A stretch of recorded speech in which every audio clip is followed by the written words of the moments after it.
Purifier dismantling procedure. Loosen the clamp screw, lower the clamping strip, remove the coupling plug, loosen the coupling nut of inlet and outlet pipings, swing aside or move out the inlet and outlet pipings. Use special pin spanner to loosen the inlet pipe. Remove the inlet pipe. The outlet pipe is already swung out. Loosen the nut of coupling housing and remove the coupling housing. Remove the bolts or clamps and lift off frame hood. Loosen the small lock ring by a special spanner. Remove the flow control disc and upper pairing disc.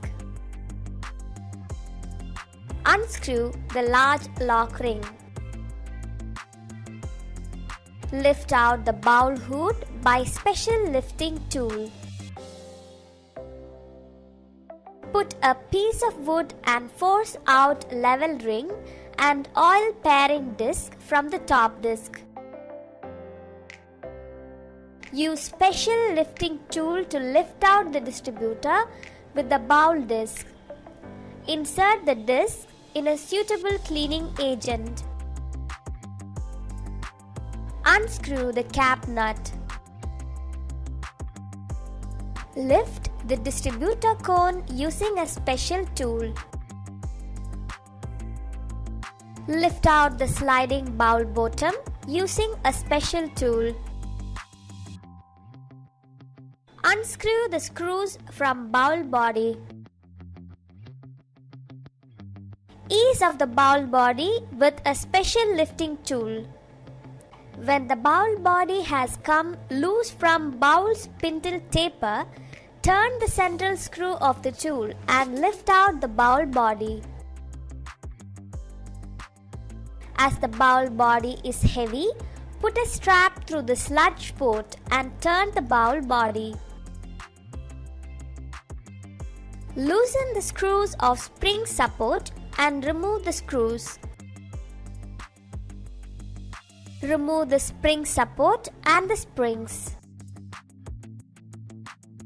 Slacken the screws of dosing ring. Lift up the dosing ring using a special tool. Remove the dosing ring. Note: dowsing ring keeps the operating slide intact with bowl body. Dowsing ring can also be called as distributing ring. Remove the operating slide using eye bolts. Place the slides with valve plugs facing upwards. Remove the valve plugs and replace the plugs as a set.